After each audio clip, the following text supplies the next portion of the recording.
Oke Besti, ini kerjaan yang harus teliti. Nah, kalau untuk kerjaan yang harus teliti, perlakuan kami salah satunya kalau habis ngamplas terus kelihatan yang ada platnya dikit-dikit begini, kita bakal kasih epoxy plat dulu, meskipun cuman kelihatan plat dikit-dikit kayak begini. Kenapa kita kasih epoxy plat dulu? Ya untuk apa iki jenenge, bikin hati kita tenang dan ayem ngono lho coy. Nah kayak gini, nanti kita kasih epoxy plat dulu, baru dikasih epoxy yang untuk di atas dempul alias surfacer. Nah karena epoxy plat ini obatnya coklat, nanti epoxy yang di atas dempul atau surfacernya kita juga bakal pakai yang obatnya coklat. Kalau pakai yang ada apa iki obatnya bening yang sering ada tulisan polysurfacer atau surfacer polyuretan atau intinya yang dikata epoxy piu. Nah biasanya kalau dia numpang di atas epoxy yang NC yang obatnya coklat, resiko nanti muncul retak kayak sawah pas musim kemarau. Kenapa retak? Karena epoxy yang di bawah, yang NC yang cenderung lebih lambat kering, dia masih belum cukup kering. Yang epoxy piunya dia sudah kering, yang cukup keras keringnya. Akhirnya ya karena yang paling atas sudah mengering, sudah keras, kemudian dia pasti ada penyusutan. Karena ada penyusutan, yang bawah masih belum kering betul, dia masih belum nyusut. Nah akhirnya yang bawah ini ketarik sama yang sudah nyusut hingga muncul retakan asmara koyo sawah pas di musim kemarau. Oke, ini kita tembak dulu bagian-bagian yang kelihatan platnya ya, pakai epoxy yang primer plat. Nah, singkat cerita, ini setelah kita tembak primer plat, dapatnya kayak begini. Apakah perlu tebel banget? Enggak perlu. Yang penting satu lapis kenyang sudah cukup, atau sawur dan selapis yang cukup kenyang sudah cukup. Intinya primer plat yang kita tembakkan ini untuk mengunci permukaan panel yang kelihatan platnya biar punya daya rekat yang cukup bagus nantinya ketika sudah ditembak surfacer. Seperti yang sudah kita bilang, surfacer yang kita pakai yang obatnya coklat. Kali ini kita pilih si PR206 dari Pacific Paint. Oke lanjut, untuk nembak surfacernya kali ini kita tidak langsung kasih yang kenyang betul. Kenapa? Karena untuk kerjaan yang harus teliti seperti yang ini, biasanya setelah kita tembak surfacer pun masih ada beberapa bagian yang kurang layak.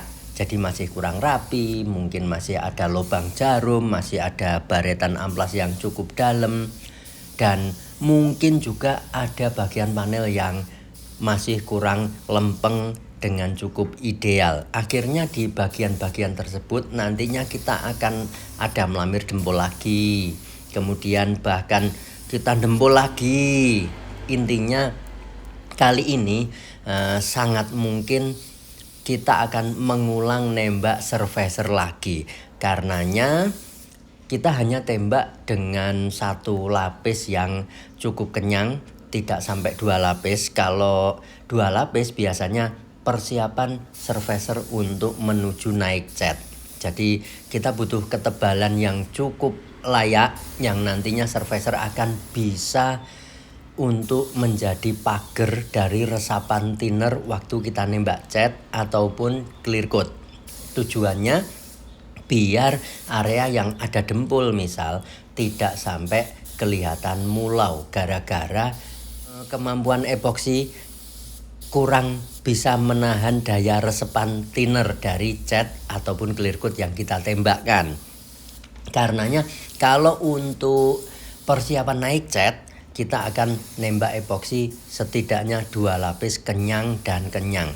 Nah kalau yang seperti ini kita lebih memposisikan surfacer sebagai model-model guide code. Jadi kita lihat dulu apakah dia sudah benar-benar lempeng, sudah benar-benar layak panelnya. Kalau memang sudah layak, nanti tinggal diamplas 32 mungkin, terus lanjut tembak surfacer yang cukup kenyang. Kalau yang di posisi seperti ini, kita nembak cukup selapis aja atau 2 lapis pun itu di panel yang memang membutuhkan tembakan sampai 2 lapis. Contoh misal di area kap mesin begini, kita akan pilih nembak 2 lapis meskipun ini sebagai guide code. Gampangnya surfacer yang kita tembakkan sebagai penunjuk rambu-rambu mana bagian panel yang belum layak untuk lanjut menuju proses naik cat. Mungkin ada pertanyaan, emang nggak bisa kalau habis proses ngamplas dempul kemudian kita persiapkan epoksi atau panelnya untuk langsung bisa naik cat? Nah, memang bisa, tapi praktek di lapangan seringnya tetap kita akan ada proses ngulang benah-benah panel meskipun sebelum kita tembak epoksi kita sudah persiapan panelnya seideal mungkin, seteliti mungkin, sebagus mungkin. Kenyataan di lapangan seperti itu coy. Jadi kalau untuk kerjaan yang harus teliti memang yo tetap kita biasanya ada saja proses untuk kita ngulang. Seperti misal ngulang ngamplasnya, ngulang dempulnya, ataupun ngulang nembak epoksinya. Ya tak lain karena memang ekspektasi atau harapan yang ingin kita capai adalah kerjaan yang sebagus mungkin, seteliti mungkin. Jadi ya wes wajar kalau ada harus ngulang. Contoh, ini hasil kerjaan yang barusan. Setelah kita tembak epoksi, akhirnya mulai terlihat beberapa bagian panel yang dia ternyata ada sedikit kurang ideal. Contohnya misal di bagian ini, teman-teman bisa lihat masih ada baretan amplas yang cukup dalam. Apakah tadi tidak kelihatan? Ya sebenarnya ada kelihatan tapi kita males. Nah, yang di sini masih terlihat sedikit ada mulau. Nanti kita bakal amplas, kemudian di epoksi lagi. Nah, kemudian di area ini kita ngamplasnya masih kurang manis. Jadi masih terlihat ada garis karena kita terlalu neken di area tersebut. Kemudian di pojok-pojokan sirip masih terlihat kurang rapi, apalagi yang di bagian sirip kanan. Nah, ini ujung-ujung siripnya dia masih terlihat belum manis. Ini nanti bakal kita amplas pakai grit 320 dengan dikasih guide code, kemudian ditembak epoksi lagi. Harusnya dia akan jadi jauh lebih rapi, jauh lebih manis ketika diperlakukan seperti itu.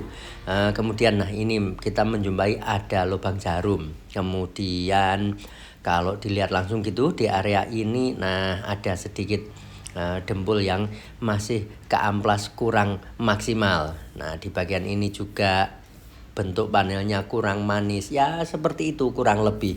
Kemudian yang di panel satunya lagi, nah ini masih kelihatan amplasan yang kurang manis kayak gitu.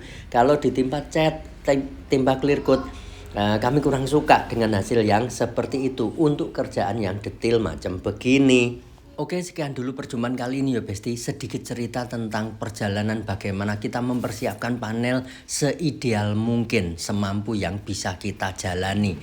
Semoga yang sedikit ini bisa ada guna dan manfaatnya. Update berikutnya semoga kita bisa tayangkan pula. Siapa tahu ada guna dan manfaatnya. Jumpa lagi di lain kesempatan. Semoga pada lancar berkah segala urusan, diberikan umur yang manfaat. Assalamualaikum.